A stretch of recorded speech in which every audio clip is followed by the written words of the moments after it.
Well, good morning, everyone. Welcome back to HR Repair. This is Hey Ray, and this morning we have something a little different on the agenda. This truck is what they call an MHEV. Try saying that real fast.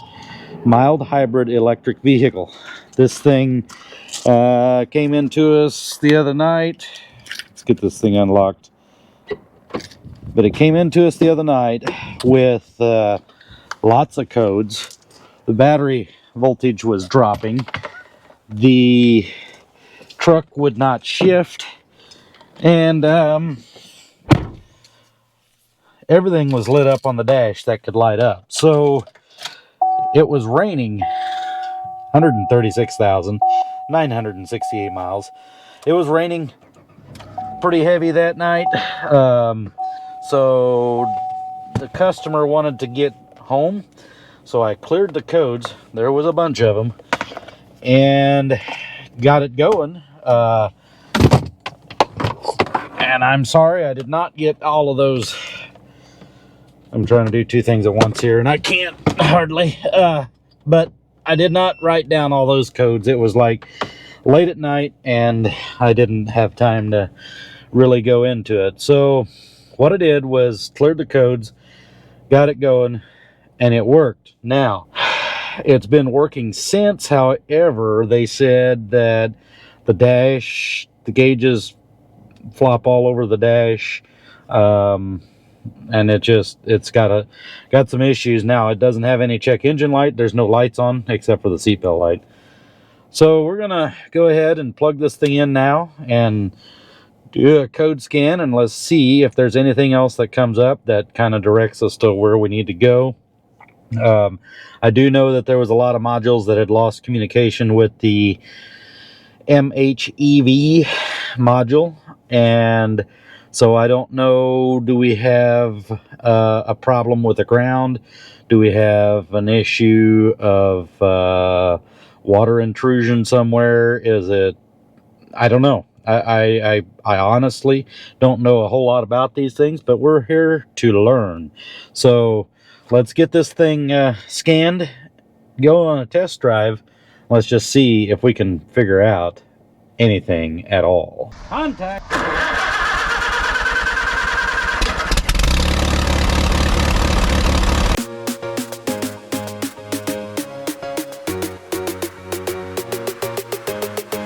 Well, this could get interesting really quick.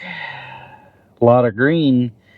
Everything else is no response, which I'm assuming is not on this vehicle because we don't see any communication faults with any of the others. So if we had some that were not talking at all, we should see a communication fault. What do we do now? Well, I think what I'm going to do is we're going to take this thing down the road. When they drove it over here, they said that the gauges were flopping around. That's what they called it. And acting weird, so I want to look at that. I want to make sure that there's not something going on there. Maybe... Oh, I also thought that they said that the backup camera was no longer working.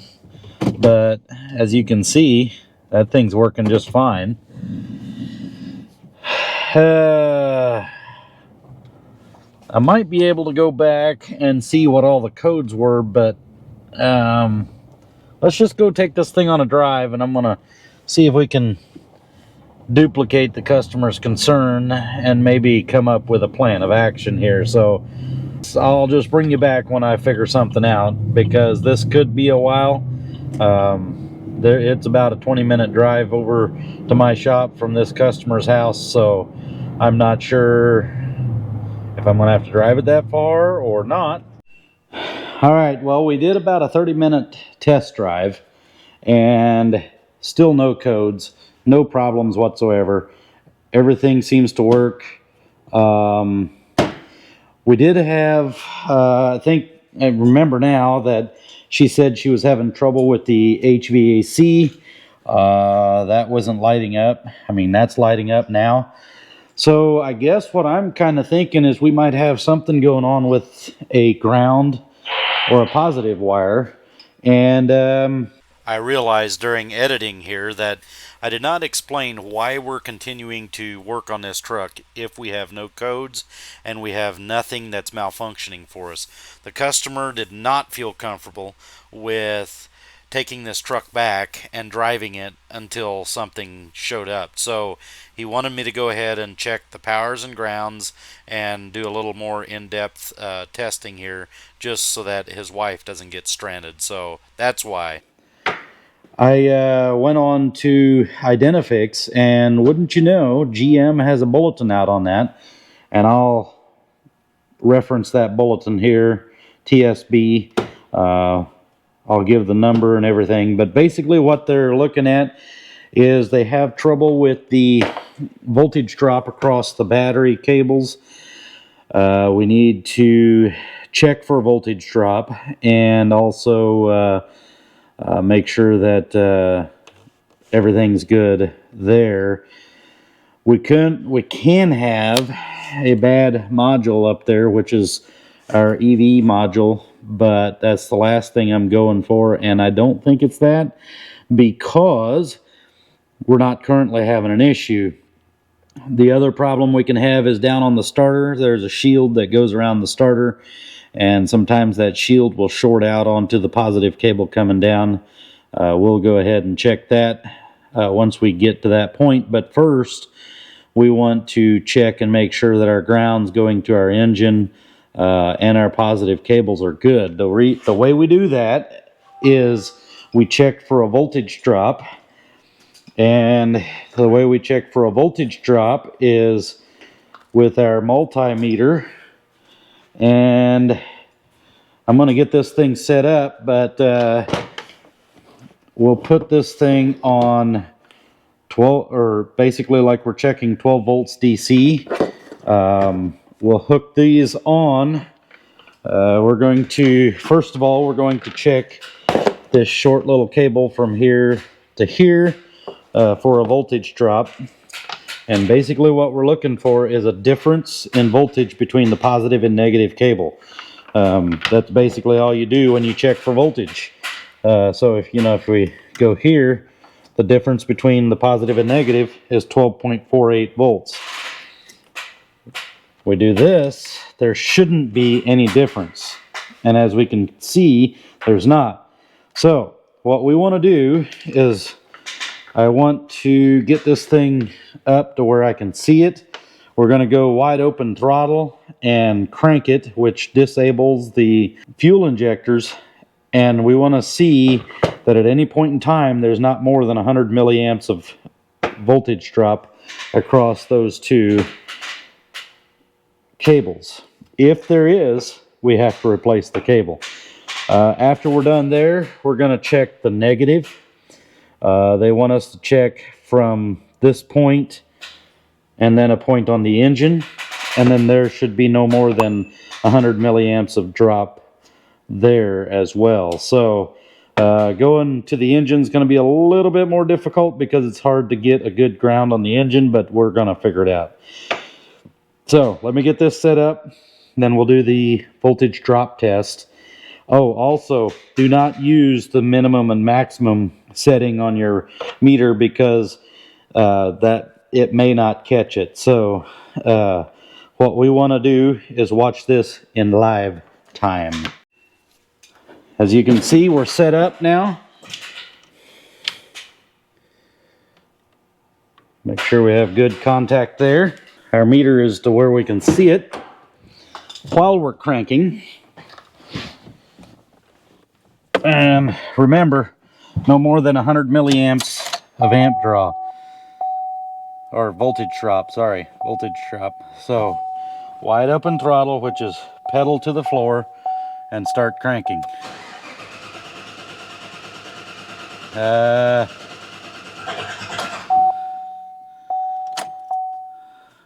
Yeah, let's try that again, because we jumped up over 100 milliamps. So I misinterpreted the TSB on this one, and I will soon figure it out. But the initial spike is not a problem. It's the continued over 100 that GM does not allow for. So I kind of went down a bunny trail here. Yep. So that cable does need to be replaced. Nope. Because we should never get over 100 milliamps of amp drop or a voltage drop. Okay.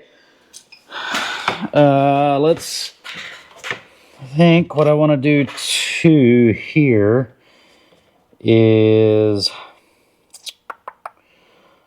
let me think here. Let's go ahead and check our ground just to make sure, because I have had on the older ones, not the MH mild hybrid electric vehicle, not this version, but the older ones I've had where I had the ground wire that was bad. So I'm going to get that set up and then we'll check the ground. All right, so we've got that set up. Now on the negative, this one's going to be 200 milliamps. I was incorrect earlier when I stated 100. 100 milliamps is for the positive cable, so the 200 for the negative. We're on negative now, so let's test this negative cable. Pedal to the floor and cranking. Contact.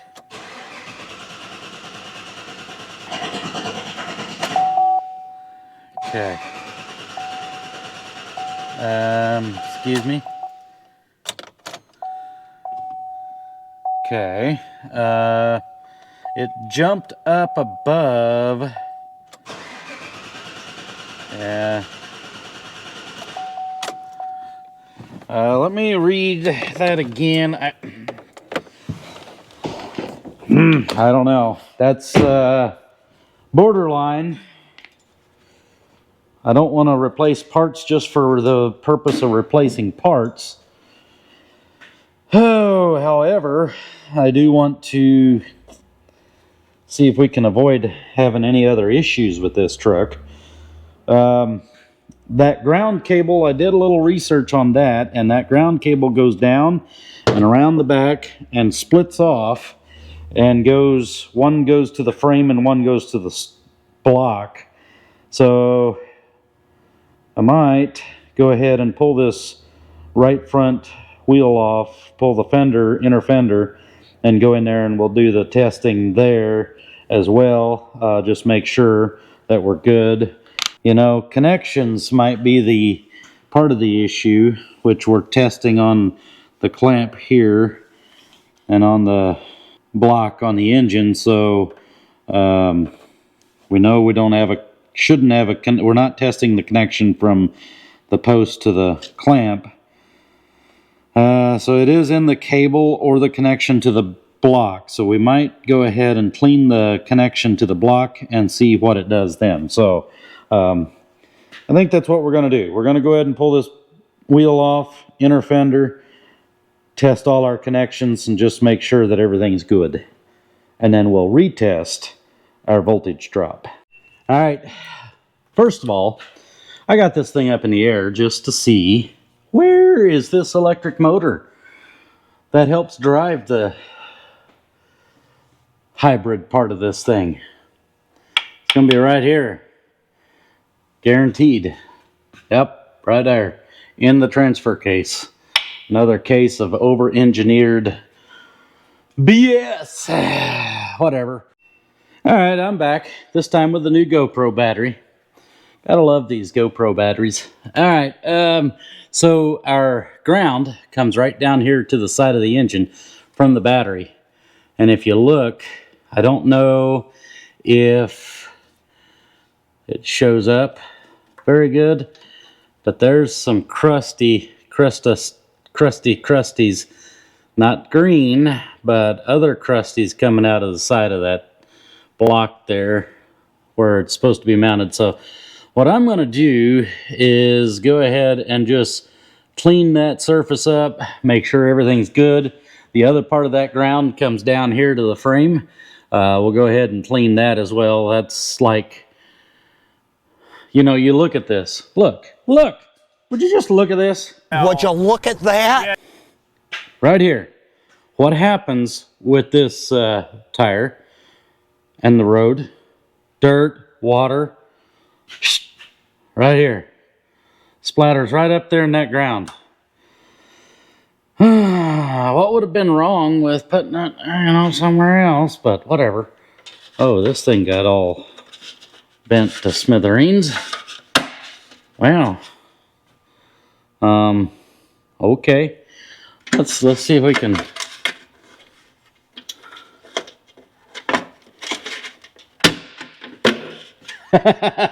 We'll go ahead and secure our aluminum heat shield with a plastic retainer. Oh, well. Okay. I'm done laughing at these idiots. Okay, let's get this wheel off here. Get that specialty socket, which I already got out of the truck. We'll pull the inner fender out, and we got full access to everything in there. So let's get this thing down where I can work on it, because the concrete's too close to my rear end. I can't reach that high. So we'll get this thing down, and I'll be back. All right, so I've already pulled the ground wire off, and we see some corrosion going on there, but not really too bad. Not as bad as I expected to see. The block has some, though, so we're going to go ahead and clean everything there. I'm going to clean the starter there.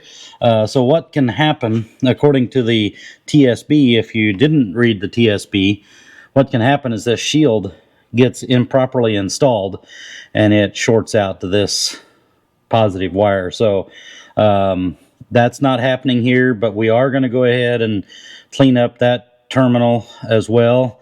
And as far as this one here goes, we're going to do that as well. So we're just going to try and eliminate any possibility of any problems here. And I don't know. We'll test our voltage drop after we get done as well. So what I'm using to clean it is going to be this right here and this right here. Pretty plain and simple. We'll get that cleaned, get it put back together, and let's test our voltage drop, see if we've improved it anything at all. Also, on some of the older ones, the last one I had, I think, was a 2014 that was having issues, just random issues. That one, the negative cable went back here on the back side of the engine. GM has since came out with an updated cable for those models as well, which includes putting it right down here. It relocates everything, puts it down on the engine block. It's supposed to be a little better contact. It's definitely easier to replace because the one back here is an absolute booger because it's up here and you just can't hardly get to it. They make it tighter than bark on a tree, and it's really hard to get off. But yeah, so yeah, if you have a 2014, that one may be in the back there. I don't remember for sure when they switched that, but if you get a new cable from GM on your older ones and it's a long one, don't be alarmed. It is an updated version. So let's get these cleaned up and we'll get you back and test out our voltage drop. Well, we just found something that's a no-no on grounds. This thing has a protective coating on the, it's real sticky. It's a rubberized coating, and I don't know if the factory did it or where it came from, but somebody must have unhooked this. You can still see some of it's still there, or yeah, a little bit of it. But that was stuck in between this ground and the frame. You can't do that. It needs to be a solid ground to the frame. So if you're putting on rubberized undercoatings, that's okay. Just make sure that you don't get in between the ground and the frame, because that does not conduct voltage very well. Well, found something else. I don't know if it shows up on camera too well. I guess I don't know what that is for sure, but there is some spectacles of some kind on our post, positive post there. And then it also has transferred over to our cable here. If you can see there on the end, I don't know, trying to get it to show up, but there's something that was on there. Maybe it was conducting properly. I don't know, but we're gonna clean all that off. I don't like it. Good connections are a must on these newer vehicles. So let's clean everything and then I'll bring it back. I keep finding these things and I just want to show you guys. That's all. That's all. So we'll be back shortly. I think the next time we'll have everything put back. Wheels back on, torque down.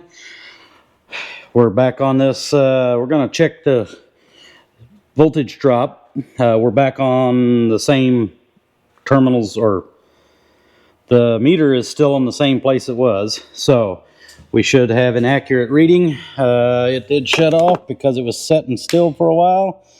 Turn it back on. And let's see what we've got. Already, if you remember a while ago, we had 0.0006, which we do. Okay. It's still the same. I don't know if this is going to make it any better, but I don't think it'll make it any worse. So if it does, we got a big problem. All right. Pedal to the floor, wide open throttle, and contact. And it's about the same. So nothing spectacular there. It jumped up over 200 to begin with, but the way I understand the TSB, that is acceptable. So yeah, I think what we're gonna have to do here, I'm gonna go ahead and check. Well, no, we're gonna check it there. We're gonna go ahead and check that. I did also go and unhook all of these, make sure they're all torqued down correctly. There's a charging cable, comes from this hybrid controller and comes over to charge the battery. So I checked the connections there. Those were all good, clean. Yeah, we're just in the cleaning and verifying phase right now, just to make sure that everything's good.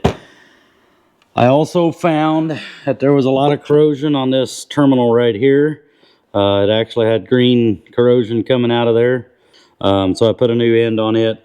I don't know that had anything to do with it, but it's there. It's staring at us in the face. We're not going to ignore it. So, I should pull.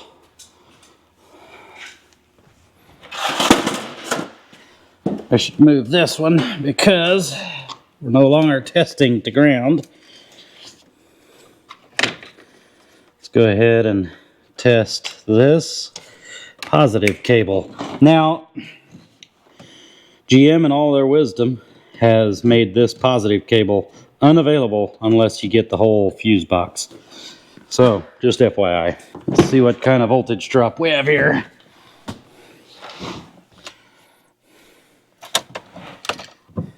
And remember, this one's supposed to be no more than 100 at a steady crank.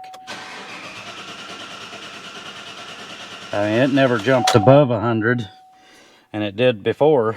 So, we have improved it. Have we fixed it? I don't know. Again, I think it had something to do with the moisture outside.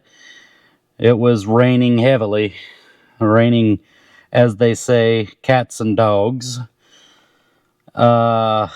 So I think it had something to do with a connection issue, or there's a module that's taking on some moisture.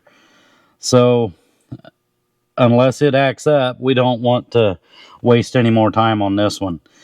I'm going to go ahead and end this one right now. We'll come back to this if it shows up again. I'd like for you guys to have yourselves a wonderful day, and please like, share, and subscribe to the channel, and I'll catch you all on the next one. We'll catch you all later.